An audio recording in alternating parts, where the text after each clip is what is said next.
Então vamos lá, começamos perguntando para você o seguinte: numa equipe de Fórmula 1, quantos engenheiros eu vou encontrar?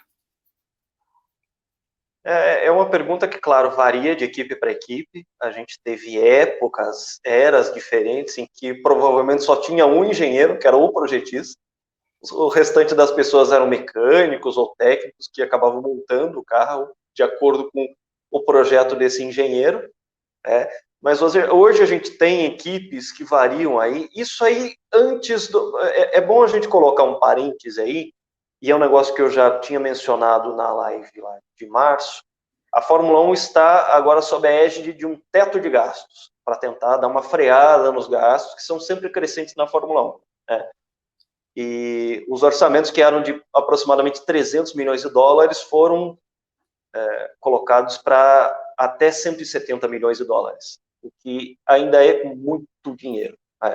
Nossa. O que acontece? Isso, claro, acaba impactando nas folhas salariais, né? E a gente não tem, por enquanto, números atualizados de quanto isso impactou no número de engenheiros que um time pode ter. Antes desse teto de gastos, por exemplo, a equipe Mercedes, que é a atual campeã, vem sendo campeã desde 2014, desde o começo da era híbrida, ela tem aproximadamente 900 funcionários, né? O que é uma folha salarial bastante considerável. Eu até peguei aqui um dado bastante interessante, porque e não faz tanto tempo assim, a gente está falando de 2008, quando o Sebastian Vettel, né, que é tetracampeão mundial, ele conquistou a primeira vitória dele, foi pela equipe Toro Rosso, que hoje é a AlphaTauri, que é uma equipe satélite da equipe Red Bull. E quando ele conquistou essa vitória, lá em 2008, a folha salarial da Toro Rosso era de 78 pessoas. Então, você tem uma diferença abissal no que é uma realidade de uma equipe vencedora hoje do que foi uma equipe que conseguiu ali, de maneira esporádica, uma vitória. Talvez um número mais enxuto que a gente encontra hoje em dia são das equipes que hoje estão de fundo de grid, que são a Haas, que é a equipe americana, e a Williams, que é uma equipe histórica, mas que também não está num bom momento. Deve girar em torno de 300 pessoas. Quanto a engenheiros, diria que os times têm de 25% a 30% de formação de engenheiros, talvez um pouco menos, um pouco mais, isso varia, né, de time para time, mas o que acontece é que hoje em dia você precisa de vários engenheiros de acordo com todas aquelas especialidades em engenharia que eu falei para você. Né?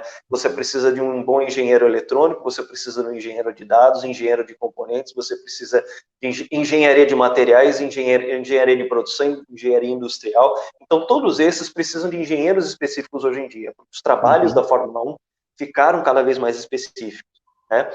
Porque, por exemplo, hoje, os engenheiros de pista, aqueles que vão para o autódromo de GP para GP, vão de 15 a 20 engenheiros para lá. Mas muitos dos engenheiros ficam nas fábricas. São aqueles engenheiros de aerodinâmica que ficam trabalhando incessantemente nos túneis de vento. Um negócio que a gente falou na live de março, que a aerodinâmica é muito importante nos carros atuais de Fórmula 1. E existe, inclusive, hoje em dia, até uma limitação de uso dos túneis de vento justamente para conter os custos. A gente tem também os engenheiros que desenham, através dos softwares 3D, elaboradíssimos, né, todos os componentes do carro. Hoje em dia, é muito raro quem ainda use, é raríssimo, né, quem use a prancheta, a famosa prancheta de papel para desenhar alguma coisa. Eu já vou falar de uma pessoa que usa, um projetista que ainda usa, ainda hoje, né, 2021, ainda usa a velha prancheta de papel.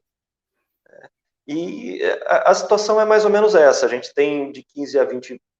Eu peguei aqui, né, fiz a lição de casa. A equipe Mercedes, por exemplo, ela tem um diretor técnico, que é o engenheiro-chefe, e que às vezes vai ou não vai nas corridas, dependendo da situação em que a presença dele é mais adequada.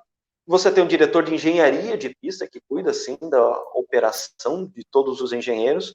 Você tem um engenheiro-chefe de pista, ou seja, que cuida dos carros na pista.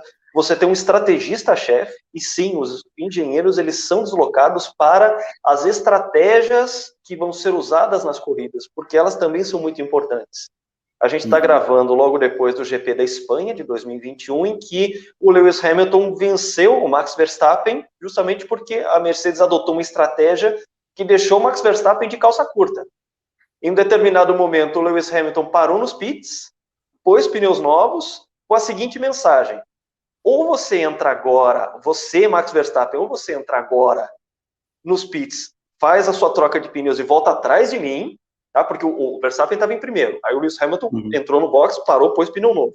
Com a seguinte mensagem, né? Eu vou te botar numa sinuca. Ou você coloca pneus novos agora e sai atrás de mim, ou você faz o resto da corrida com seus pneus velhos, que vão decaindo em desempenho. E foi exatamente o que aconteceu. O Max Verstappen fez essa segunda opção. Os pneus, como se sabe, eles vão decaindo em performance. A gente sabe disso porque nossos pneus de rua, quando eles estão mais velhos, você percebe na curva que começa a cantar mais cedo, né? Ou então na chuva você já não sente aquela mesma segurança. Eu passei por isso esses dias mesmo com o meu carrinho, né? Os pneus da frente estavam muito velhos, eu troquei e senti na hora a diferença. A gente mesmo sente, né? E o que aconteceu é que o Max Verstappen ficou de pneu velho, o Lewis Hamilton foi lá, passou por ele e ganhou a corrida, né? Então a estratégia ela ganha uma importância muito grande, principalmente se você tem conjuntos muito parelhos, como está sendo nessa temporada os conjuntos da Red Bull e da Mercedes. Finalmente a Red Bull está se mostrando aí com força para, de repente, tentar destronar o Lewis Hamilton, né, da sua hegemonia, e você tem engenheiros justamente para você poder fazer o cálculo desse decaimento da borracha, de você fazer o pit stop na hora certa para você na saída não pegar tráfego. Então eles ficam analisando, inclusive, como é que está a movimentação de pista. Ele fala assim, olha, não entra nessa volta, porque se nessa volta você entrar e sair, você vai dar de cara com um monte de retardatário que vai te fazer perder tempo. São cálculos muito precisos e que só a engenharia mesmo para dar conta desse tipo de situação.